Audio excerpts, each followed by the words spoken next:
et faire ça tranquillement chez vous. Alors, donc je commence. Donc Shrimpy, ça ressemble à quoi? Donc ça, déjà, c'est quand vous avez... moi, j'ai déjà connecté. Vous voyez là, j'ai ce compte là, donc c'est Binance qui est connecté. Et donc il y a Coinbase Pro ici, donc vous pouvez accéder à tout ça. Donc j'en ai déconnecté un pour justement vous montrer comment se passe la connexion quand vous avez un compte. Alors, il faut savoir que, je vais vous montrer là, mais vous voyez, je vais accepter, il y a une nouvelle personne qui est arrivée, hop.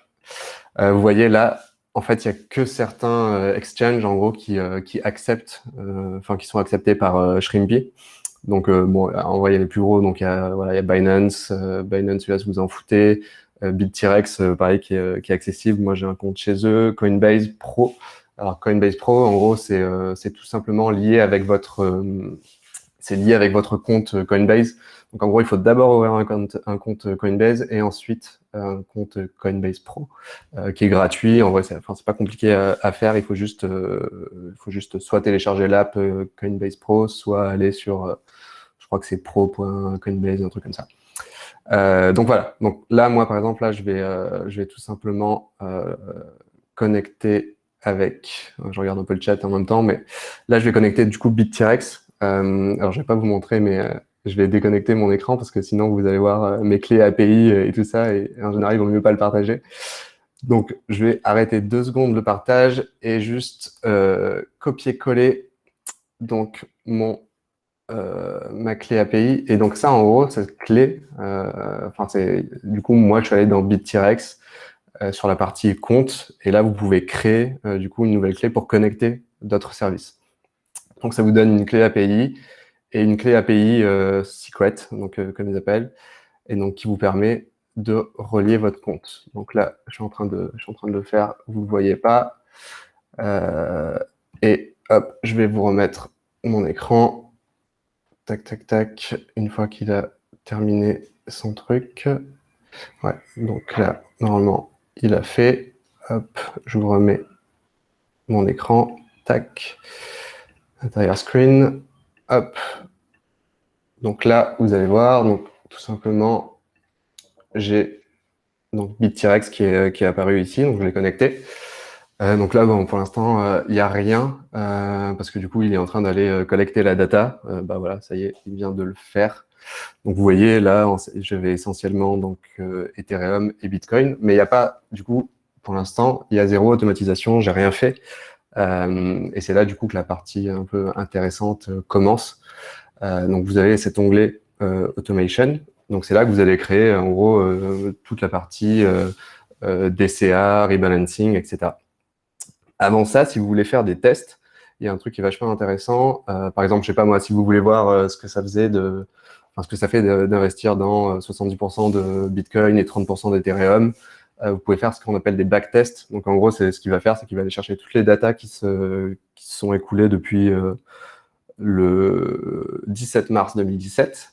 On peut le voir ici, là, jusqu'à aujourd'hui. Et en gros, vous pouvez faire des petites simulations. Donc par exemple, je vais en faire une toute bête.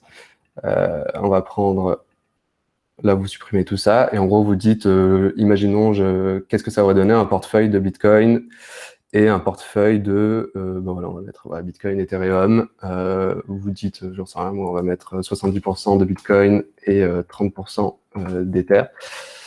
Et donc là, vous lui dites, voilà, fais un petit run.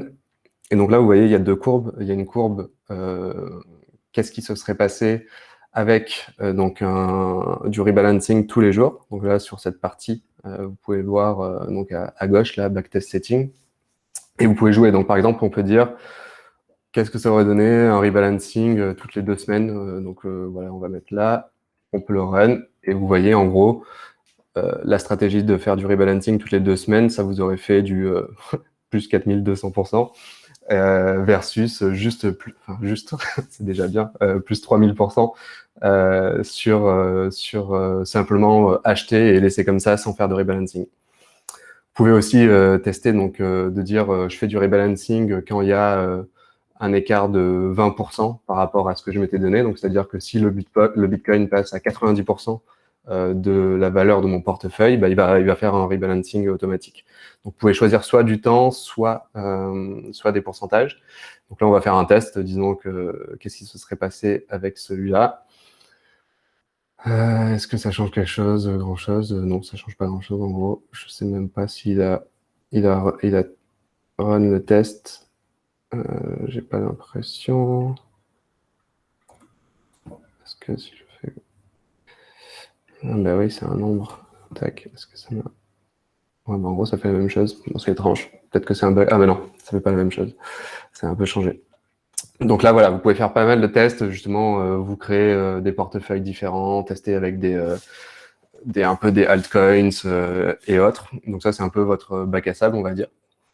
Et ensuite, avant que je vous montre les automations, vous pouvez, il y a la partie social, un peu comme sur eToro, donc qui vous permet de suivre des leaders, ils appellent ça, et qui vous permet donc de copier des portefeuilles tout simplement. Donc vous voyez, moi je l'ai jamais utilisé, donc je pourrais pas trop vous en dire plus. Mais en gros, vous pouvez voilà cliquer dessus et je peux même pas en suivre parce que vu que moi je me suis mis aussi en leader. J'ai pas de possibilité de suivre. Donc voilà, vous voyez dans quoi ils ont investi, etc., etc. Donc ça, vous pouvez l'utiliser si vous voulez. Voilà, il n'y a pas de. Enfin, moi, je préfère faire mon truc à moi, mais certains préfèrent juste copier. Donc sachez que c'est une option possible. Il y a aussi ça, c'est la partie trading que j'utilise pas du tout non plus. En gros, ça vous permet de passer des ordres. Alors, je vais faire rentrer la personne. Ça vous permet de passer des ordres directement depuis Shrimpy. Donc, plutôt que d'aller sur Binance, Coinbase, etc., vous pouvez dire, bah voilà, j'ai envie d'acheter tant depuis ici. Donc, c'est un peu l'usine à gaz là pour les débutants. Je vous conseille pas. On peut très vite s'y perdre. On se croirait sur un terminal Bloomberg. Donc à éviter, je pense, pour les novices. Donc la partie qui va vous intéresser vraiment, c'est donc celle-là. Donc c'est la partie automation. Donc c'est là que vous allez créer votre stratégie de rebalancing et de savoir de créer votre portefeuille ou vos portefeuilles parce que vous pouvez en avoir plusieurs. Donc voilà, là je vais créer un portefeuille. Donc je vais renommer, je sais pas, moi je vais appeler juste portefeuille. Parce qu'en fait, je crois que j'avais plus d'Ethereum ici, donc je vais l'acheter portefeuille Ethereum++. Et donc là, en gros, ce que vous allez faire, tout simplement, c'est justement créer ce compte. Donc, il y a une petite partie ici qui s'appelle ajouter des assets. Et donc là, en gros, tout simplement, vous allez choisir qu'est-ce que vous allez mettre dans votre portefeuille. Donc moi, j'avais Bitcoin et Ethereum. Alors attention, parce que si vous aviez, imaginons que vous aviez sur votre compte BitTrex ou Binance, etc., vous avez déjà, j'en sais rien moi, 3 bitcoins et c'est tout. En fait, une fois que vous avez lancé l'automation, automatiquement, il va vendre des bitcoins et il va acheter des Ethereum. Donc pensez bien à ça parce que pour certains, voilà, si je sais pas, vous voulez conserver vos bitcoins, peut-être transférez-le sur une autre plateforme. Donc parce que sinon tout est fait automatiquement après, donc il y a pas de retour en arrière, sauf si vous changez d'allocation, mais voilà. Donc voilà, donc là j'ai Bitcoin, Ethereum, je lui dis voilà de les ajouter. Et là, en gros, vous allez choisir le pourcentage, tout simplement, que vous voulez donner, le poids que vous voulez donner de tel ou tel crypto ou altcoin dans votre portefeuille. Donc moi, j'avais de souvenir, j'avais 30% de Bitcoin et 70. Donc voilà, je vais lui dire, tu me mets 70% d'Ethereum et 30% de Bitcoin. Ensuite, à gauche là, il y a la partie stratégie de rebalancing. Donc en gros, moi, j'avais choisi de faire assez simple et du coup, j'ai choisi un rebalancing automatique toutes les 2 semaines plutôt que de faire comment ça, ils appellent ça, un threshold. Donc c'est-à-dire, comme je disais tout à l'heure, c'était si par exemple là le Bitcoin passe à 40% sur le poids total de son allocation dans le portefeuille, il va refaire le rebalancing automatiquement. Alors, je peux rentrer juste un. Hop. Donc voilà, donc là, moi j'ai mis toutes les 2 semaines, donc avec deux cryptos, et du coup, voilà, je le sauvegarde. Donc, il me dit confirmer le nom. Et ensuite, là, une fois que vous avez fait ça, en gros, l'automatisation, elle n'est pas lancée. Il y a un petit bouton ici qui vous permet donc de le lancer. Donc, n'ayez pas peur d'appuyer sur Save. C'est pas, pour l'instant, voilà, il n'y a rien de grave. Vous pouvez aussi, directement ici, je vous avais dit, vous pouvez faire des backtests en bas à gauche, là. Vous pouvez le faire aussi directement ici. Donc, en gros, il va prendre la stratégie que j'ai mis en place, là, et il va faire des tests. Donc, on voit qu'avec ma stratégie, bah voilà, j'aurais fait plus 5100% en faisant ce rebalancing toutes les 2 semaines. Hop, je fais rentrer encore la personne. En faisant ce rebalancing toutes les 2 semaines versus juste conserver 70% d'Ethereum et 30% de Bitcoin. Donc voilà, donc ça, c'est un petit truc que vous avez directement accès ici. Et ensuite, bah, du coup, tout simplement, vous appuyez sur Start Automation. Vous lui dites sur quel portefeuille vous voulez appliquer cette automatisation. Donc c'est sur mon portefeuille, sur celui-là, quoi. Et vous pouvez cocher. Donc ça, tout à l'heure, je vous disais, en fait, ça va être automatique, mais en gros, vous pouvez lui dire, fais-le dans 2 semaines. Donc moi, je vais lui dire, fais-le directement maintenant. Et donc là, une fois que vous avez appuyé sur Start, bah, il va aller se connecter à l'API de BitTrex et faire son automatisation.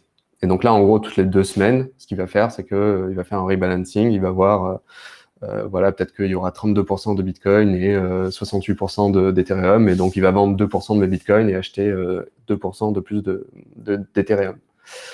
Donc voilà, en gros, après, si vous voulez aller un peu plus loin, vous pouvez faire, en gros, si je viens ici, donc là, voilà, vous voyez, comme je vous montrais au début sur mon Binance, mais ici, donc c'est sur BitTrex. Vous pouvez vous créer, alors moi je l'ai pas fait non plus, vous pouvez vous créer des sous-portefeuilles. Donc je sais pas moi, imaginons que vous ayez une seule plateforme, donc imaginons Binance par exemple. Bah, vous pouvez vous créer différents portefeuilles avec différentes allocations sur Binance. Donc moi je l'ai pas fait, j'ai préféré avoir plusieurs plateformes. Alors la raison pour laquelle j'ai plusieurs plateformes, il y a plusieurs raisons, mais la première c'est plus une raison de sécurité, c'est de se dire bah, voilà, voilà, je sais pas s'il y en a une qui est hackée, mais en fait j'ai pas tous mes œufs dans le même panier, quoi. En attendant que je passe de plus tard sur un portefeuille physique type Ledger pour vraiment sécuriser, mais pour l'instant bon, je l'ai pas fait. Donc j'ai trois portefeuilles sur 3 plateformes différentes. Et voilà. Donc si je reviens sur Binance, celui qui a un peu plus de bouteilles, puisque ça fait pas mal de temps qu'il tourne. Bon, bah déjà, enfin voilà, vous pouvez voir la performance de votre portefeuille sur le temps. Vous pouvez voir aussi sur la partie histoire, là, historique plutôt. Vous pouvez lui dire, j'ai envie de voir, bah, en gros, tout ce qui a été réalisé. Donc là, si vous mettez Completed Rebalance, bah voilà, je vais voir tout mon historique, bah voilà, toutes les transactions qu'il a fait. Donc là, le 18 novembre, il a vendu bah pour $10 d'Ethereum et il a acheté $10 de Bitcoin. Donc ça peut servir si vous voulez voir un peu ce qui se passe derrière, quoi. Et voilà. Donc là, en gros, je vous ai montré vraiment la base de la base. Après, si vous voulez, une fois qu'une automatisation est lancée, vous pouvez la modifier. Vous pouvez l'arrêter, la relancer, rajouter des bitcoins, enfin des cryptos différentes, changer les stratégies. Enfin voilà, rien n'est figé. Donc encore une fois, voilà, n'ayez pas peur. Si vous avez lancé une automatisation, enfin à moins qu'il y ait un crash, je sais pas moi, 10 secondes après que vous ayez lancé le truc. Enfin voilà, il y a peu de risques. Donc voilà, n'ayez pas peur de tester. Alors, on peut créer aussi ce qu'ils appellent des index. Alors pareil, j'ai pas forcément touché, mais en gros, vous pouvez vous créer un équivalent d'un ETF, on va dire, dans lequel vous allez mettre, bah voilà, les cryptos que vous voulez.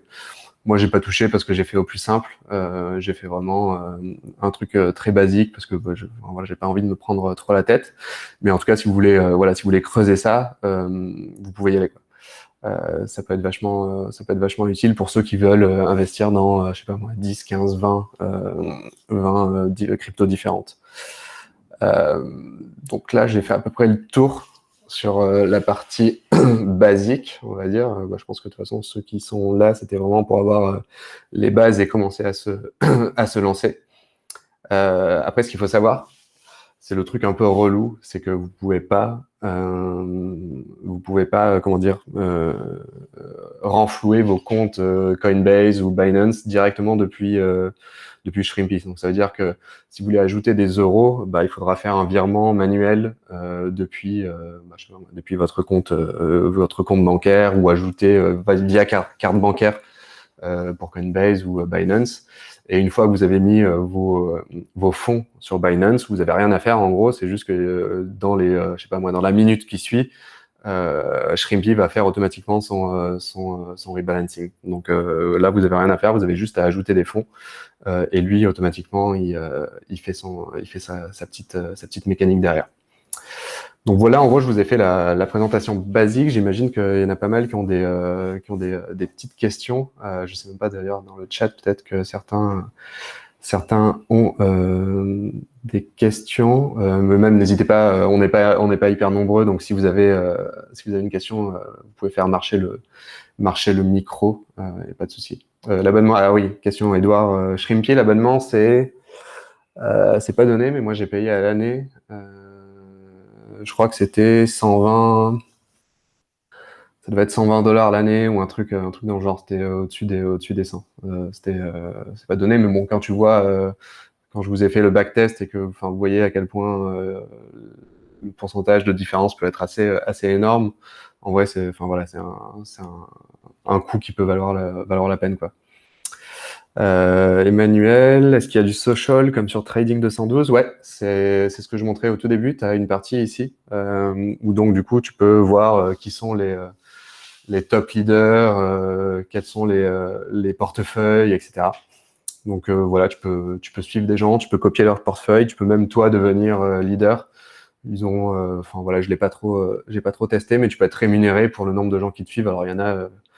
Il y en a, j'ai halluciné, j'en ai vu un tout à l'heure, il avait, je sais plus où il est, mais il avait, je sais pas, 500 followers, et en fait, il avait une seule crypto dans son truc. Je me suis dit, bon, c'est un peu chelou de suivre une personne alors qu'il avait un seul truc. Donc voilà. Alors attends, je remonte s'il n'y avait pas des questions avant. À chaque fois qu'on met de l'argent, est-ce qu'on paie des fees? Ça dépend de ton broker, enfin de ta plateforme. Mais en effet, t'as des fees. Enfin voilà, moi quand je mets 400 € via Coinbase, t'as déjà les 400 € du fait d'avoir fait le virement.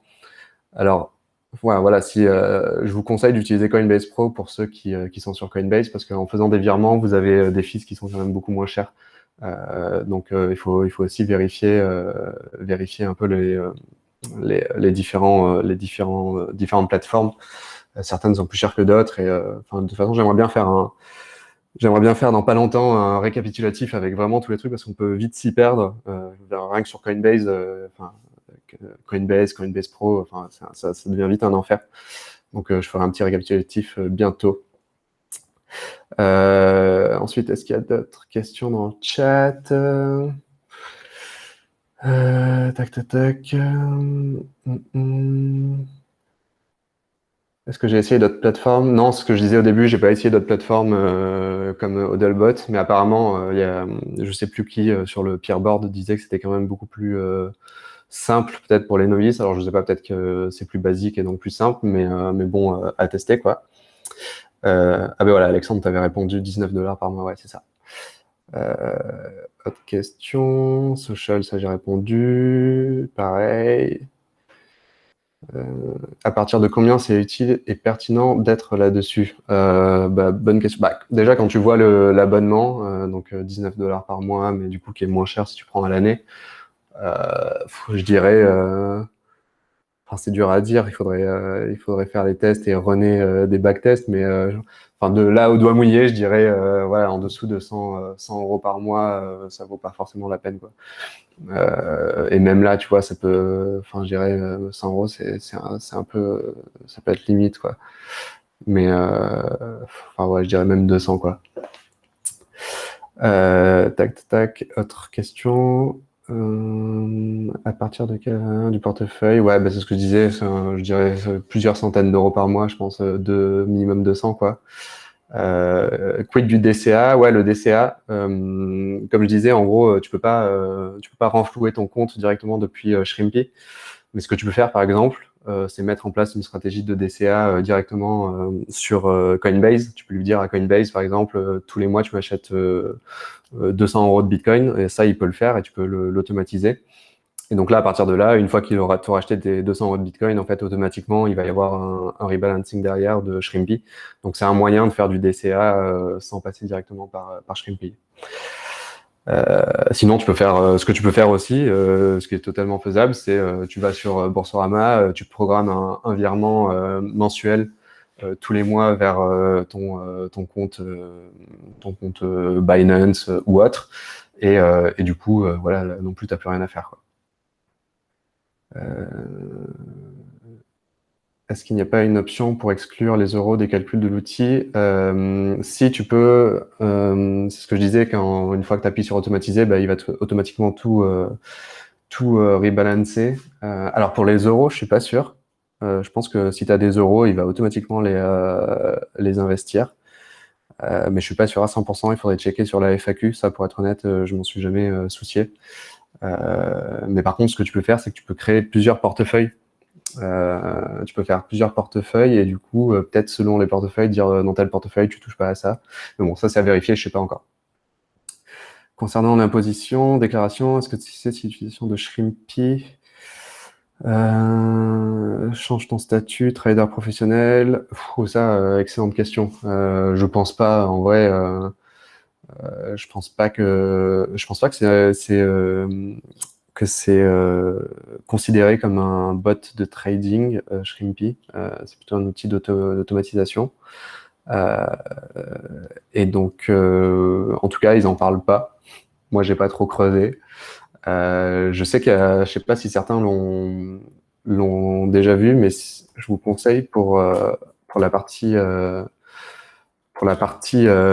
justement finance, fiscalité. Vous avez Waltio là, ils ont fait même un livre blanc. Je pense que j'ai pas tout lu, mais qui est vachement complet sur justement la déclaration fiscale des cryptos. C'est des Français qui font ça et ils vous permettent en gros d'automatiser vos déclarations fiscales liées avec vos cryptos. Donc en gros, vous avez juste à connecter Binance, Coinbase, Kraken, etc.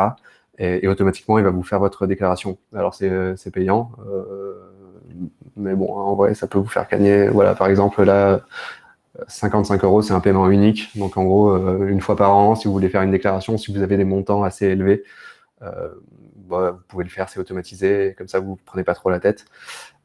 Sinon, si vous avez, je crois que c'est moins de 300 euros ou moins de 200 euros de plus-value, vous avez rien à déclarer. Donc, à voir quoi. Ouais, je pourrais me renseigner. Ouais, j'avais discuté avec eux pour un partenariat justement. Ils m'avaient contacté, donc ouais, il y a moyen que je creuse le truc justement parce que c'est vrai que ça pourrait être cool d'avoir un petit pourcentage pour les lecteurs de Snowball carrément. Est-ce que le DCA est déjà rebalance si je mets 100 euros de PCA toutes les semaines, après ça, qui fait en sorte que ça maintienne? Ouais, autant livrer, oui, c'est ça. Autant virer 100 euros à chaque fois, et voilà quoi. Hum, Crypto.com, ouais, je crois qu'il est pas, tu peux pas. Il n'y a pas crypto.com. En gros, si je vous montre tous les trucs qui sont accessibles en exchange. Donc, vous avez Binance US, on s'en fout, BitTrex, KuCoin, Coinbase Pro, Poloniex, je sais pas d'où il vient, lui. Kraken, Bbox, Gemini, ça c'est les frères Winklevoss, mais on peut pas ouvrir de compte, je crois, en Europe. Ah, quoique peut-être.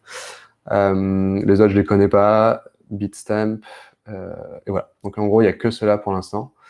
C'est pour ça que, par exemple, si vous utilisez une plateforme qui n'est pas forcément ici, allez checker potentiellement sur d'autres solutions comme Hodlebot. Je sais pas exactement comment ils fonctionnent. Donc voilà. Mais enfin voilà, ne switchez pas forcément à cause de Shrimpy. Parce que bon, voilà, si vous avez déjà quelque chose qui fonctionne et que vous aimez bien, autant le conserver, quoi. Voilà, en gros, je sais pas si vous avez d'autres questions par rapport à Shrimpy ou même sur les cryptos. Enfin voilà, on peut rester 5 minutes de plus. J'avais prévu une demi-heure, mais en vrai, j'ai pas grand-chose après, donc n'hésitez pas si vous avez des questions. Autres que Shrimpy ou Shrimpy. Ouais, d'ailleurs, j'ai fait une belle découverte aujourd'hui. Euh,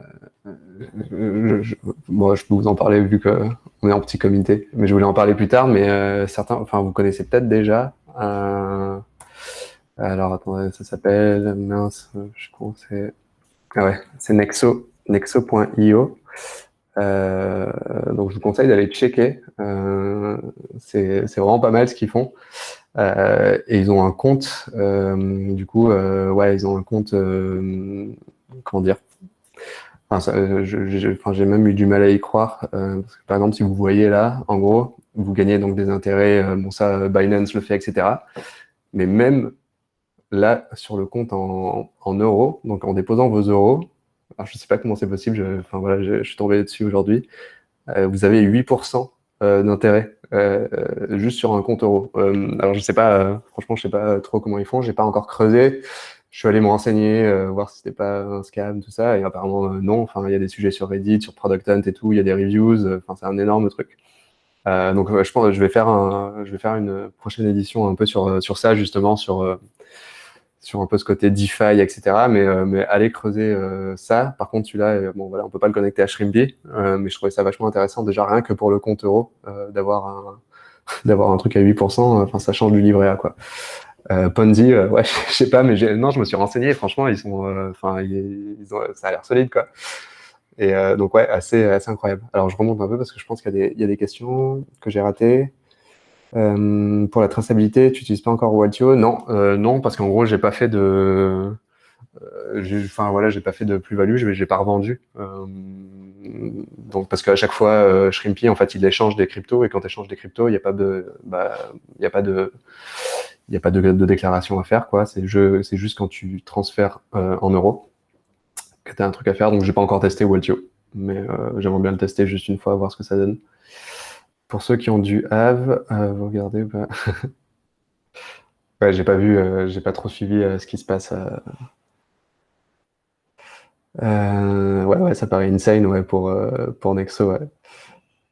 Tac, tac, tac. Ouais, il y a une vente sur Realty, là, maintenant, à l'instant, pour ceux qui veulent, il y a 3 maisons. C'est quoi mon avis? Bah, j'ai pas regardé les maisons qu'il y avait, mais quand j'ai reçu ça tout à l'heure, je me suis dit, ah, bah, tiens, ça serait peut-être l'occasion de remettre un petit ticket, parce que moi, j'avais mis que 100 dollars, en gros, pour tester, et bon, ça fonctionne bien, hein. Je reçois tous les mois mes petits dividendes, enfin, pas dividendes, mais voilà, quoi. Euh, pour la newsletter à partager sur les comparatifs crypto, bah, si tu veux, je peux la partager, Guillaume, je peux la partager dimanche, si tu veux, dans la newsletter dans le Snow Report. Si tu peux me l'envoyer, tu me l'envoies par mail, ou tu peux la mettre ici et je la copie-colle dimanche, quoi. Romain, je mets donc toutes les semaines 25 euros en BTC et ETH sur Coinbase, ouais. Ouais, ouais, c'est vrai que les filles, ça fait un peu chier. Ça fait un peu chier. Si tu veux les éviter, ouais, bah, fais-le peut-être une fois par mois. Euh, Au moins, tu te tapes un peu moins de filles. Après, je sais pas comment tu alimentes ton compte Coinbase, mais moi, en fait, j'ai arrêté de le faire par carte bancaire parce que, enfin, tu te fais vraiment allumer. Du coup, je le fais essentiellement par virement maintenant et c'est un peu moins cher, quoi. Ah, mais tu parlais des filles, tu parles des filles quand tu achètes les cryptos, je pense. Ouais, en effet. Mais Coinbase Pro, t'as des fees qui sont plus basses, ouais. Une histoire de logbook dans Binance, ouais, franchement, j'ai pas creusé ça non plus. Automatiser les virements. Ah, c'est une bonne question, ça, pour la partie référence. Je pense que tu peux automatiser d'avoir toujours la même référence. En tout cas, moi, je crois que sur Boursorama, je peux choisir quelle est ma référence, même si c'est des. Bah, je sais, je l'avais fait pour mon loyer, donc il me semble que ça dépend des banques, mais à creuser. Mais il y a moyen que ce soit possible. Plus stratégie hold, ouais, moi je suis plus sur une stratégie hold. La référence est même à chaque dépôt. Tu parles de la référence des fees, Mathieu? Logiquement, logiquement, on peut regarder en direct, hein. En gros, si tu vas sur Coinbase, je suis pas sûr à 100%. Est-ce qu'il n'y a pas une FAQ qui est disponible sans que je me truc? Assistance, ouais. Si je mets fees, je sais même pas si je vais l'avoir direct. Voilà, tac. Wallet service, on s'en fout. Donc, ah voilà, tu vois, si tu es en dessous de 10 $, la fees elle est de 99 centimes. Et donc, en gros, plus tu vas monter et plus ta fees elle va augmenter. Donc, en gros, ça vaut plus le coup, j'imagine, de le faire au-dessus de 50 $. Parce que si tu ramènes après, je pense que tu payes moins cher au dollar, ça c'est sûr. Donc, ouais, donc je pense que ça vaut plus le coup dans tous les cas de le faire, plutôt une fois par mois plutôt que chaque semaine si tu as des petits montants en tout cas. Et ouais, tu vois, tu as 3,99 sur la carte bancaire. Donc ouais, un peu relou ça. Mais Binance c'est moins cher aussi. Après, si tu fais vraiment des achats, moi j'ai diversifié parce que, enfin, ce que je disais, c'est plus pour des raisons de sécurité. Mais en gros, Binance c'est quand même relativement moins cher, enfin même bien moins cher. Donc Coinbase est très bien et j'adore la plateforme et tout, mais t'as quand même beaucoup moins de fees sur Binance. Tac, tac, tac. La DeFi, ouais. Ah, il y a quelqu'un qui nous rejoint. Salut Emmanuel. La DeFi, est-ce que tu as identifié des valeurs dans lesquelles tu comptes investir? Franchement, non, j'ai pas trop creusé. Justement, je pense qu'il y en a il y en a qui sont bien meilleur que moi dans la communauté sur cette partie. J'avais un peu exploré et je continue, mais j'ai pas encore fait des investissements justement sur des coins, plutôt sur la DeFi, quoi. Mais je compte le faire, enfin voilà, creuser le sujet, même si moi j'investirais pas perso, je compte le faire, ouais. Ouais, avec le virement, tu as eu 0,5% de frais, ouais. Ok. Ouais, exactement, on en avait parlé sur le peerboard et c'était la meilleure façon d'avoir des frais les plus bas, c'était de faire un peu comme ça, de faire virement puis de transférer sur Coinbase Pro, ouais. Token Coinbase sur pré-IPO sur FTX, non, j'ai pas fait parce que, enfin, ouais, j'ai vu le truc skyrocketer hyper rapidement, donc enfin, je l'ai laissé un peu de côté ça. En plus, c'est des futurs, c'est assez complexe le truc, donc je l'ai laissé un peu de côté ça pour l'instant. Mais j'aimerais bien tester. Je pense que j'essaierai sur une prochaine IPO et de m'y prendre un peu avant, parce que là, quand j'ai regardé, enfin, c'était déjà à 300 $, je crois, sur FTX, donc c'était assez énorme, quoi. Nexo, ouais, je vais faire je vais faire le cobaye. Bah, j'ai déjà transféré 200 balles histoire de voir ce que ça donne. Ils les ont bien reçus, ils sont accessibles. Je vais voir si je peux les retirer aussi. Mais voilà quoi. Mais je vous tiendrai au courant dans tous les cas, quoi. Voilà, voilà. On a fait un peu le tour. Je pense qu'on peut rester jusqu'à 18h15 donc profitez-en si vous avez encore des questions. Et après, je vous dirai au revoir. Shrimpy, les transactions automatisées tiennent compte des fees. Alors, est-ce que Shrimpy tient, bah, en fait, si t'as mis comment dire, si t'as mis une automatisation sur Binance, bah, il va y avoir les fees de Binance. Donc en gros, Shrimpy il s'en fout des fees, il les prend pas. Enfin lui, voilà, il s'en bat complètement, il s'en fout complètement. Donc tu auras des fees. Après, il y a pas mal de, par exemple sur Binance, souvent il n'y a pas de fees quand tu échanges une crypto contre une autre. Enfin, ça dépend. Binance, je suis pas sûr, mais à vérifier sur chaque, justement sur chaque plateforme, de voir si tu as des fees quand tu fais des échanges de crypto, enfin des conversions, parce que parfois tu n'en as pas et parfois tu en as.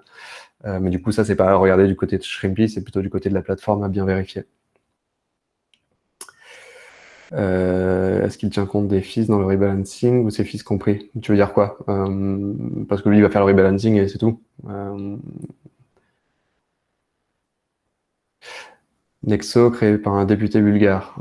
Ouais, j'ai vu que c'était bulgare, mais ah, dans le pourcentage alloué, c'est une excellente question. C'est vrai que je me suis jamais vraiment posé cette question, donc je pourrais pas vraiment te dire. Mais en vrai, c'est tellement un petit pourcentage ouais, je pense que ça change pas vraiment grand-chose. Mais à vérifier. Je regarderai justement tout à l'heure. Parce qu'ils ont une bonne FAQ et ils ont même un Reddit qui est bien solide si vous voulez, voilà, si vous avez des questions et tout, les fondateurs ils sont vachement présents dessus. Donc il y a un Reddit Shrimpy où vous pouvez aller creuser certains trucs. Ouais, bah de rien, Edouard, avec plaisir. Et Nexo, ouais, ouais, franchement, enfin, après, ouais, c'est en Bulgarie. Bulgarie, c'est l'Union européenne, donc je pense que, enfin, du point de vue réglementaire, après, ouais, ça veut rien dire, hein. Wirecard a fait faillite, c'était allemand, donc toujours un peu creusé, quoi. Très sur Binance. Est-ce que vous pouvez m'expliquer pourquoi il est possible d'acheter des paires et non des parts de la crypto? Alors attends, est-ce que tu peux acheter Ah, mais tu veux dire quoi exactement par des paires, Baptiste? En gros, tu peux déposer des euros et convertir tes euros en... Ah, bah non, en fait, tu peux déposer des euros et échanger tes euros contre des BTC. C'est vrai qu'elle est complexe, hein, la plateforme Binance, mais logiquement, t'as un portefeuille qui est en euros et tu vas lui dire, bah, tu convertis mes euros en X BTC, quoi. Mais c'est vrai que tu peux vite t'y perdre. Enfin, moi, je sais qu'au début, enfin, j'étais vraiment un peu perdu sur le truc, quoi. Ouais, et après, tu peux faire du BTC ETH, exactement, ouais. D'abord, tu déposes tes euros. Ensuite, une fois que tes euros sont déposés, tu vas acheter tes cryptos. Et une fois que tes cryptos sont achetés, il va faire ses échanges automatiquement, quoi. Ouais, de rien. Ok. Ciao, Romain. De toute façon, je laisserai le récap enfin, pas le récap, mais l'enregistrement, je vous le partagerai, si besoin.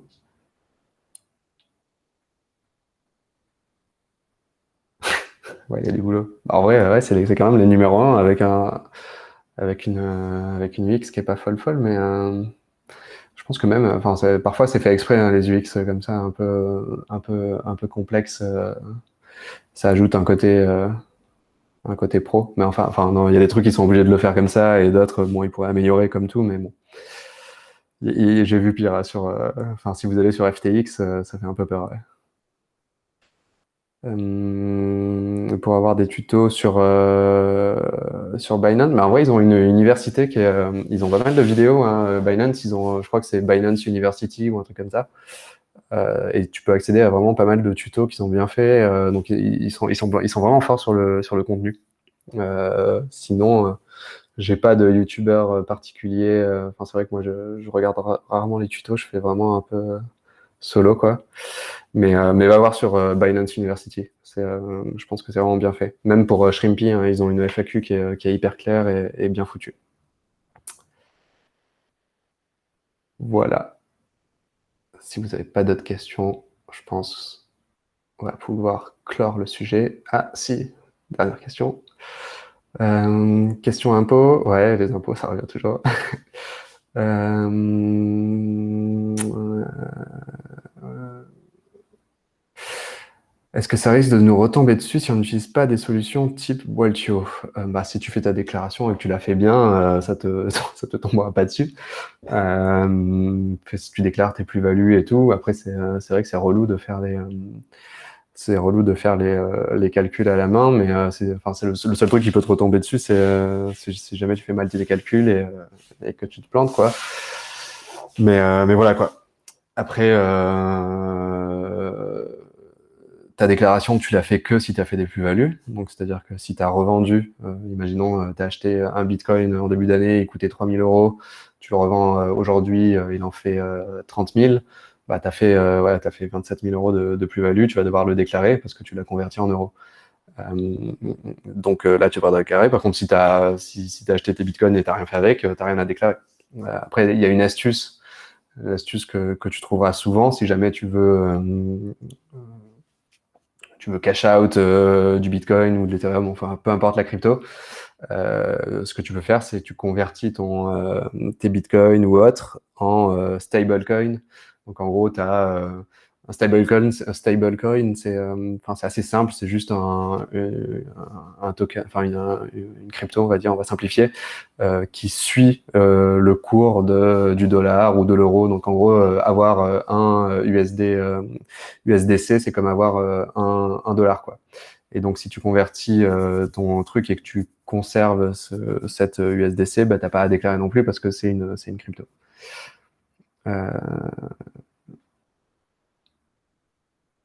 Ah ouais, Walcho? Intéressant. Donc, en gros, c'était peut-être une astuce qui était en zone grise, mais qui ne l'est plus. Ouais, donc en gros, bah, du coup, ouais. Donc, ça fonctionne plus cette astuce. Je vous ai dit de la merde. Mais ouais, donc là, bah, tu devras déclarer comme d'hab, quoi. Ouais, ouais, on en refera des webinaires comme ça sur d'autres sujets. Bah, peut-être j'en ferai peut-être un sur Nexo après avoir testé, voir si on peut avoir un livret A à 8%. Ouais. Bon, messieurs, dames, je vais mettre fin à ça. Et du coup, enfin, j'avais arrêté déjà le recording. Tac.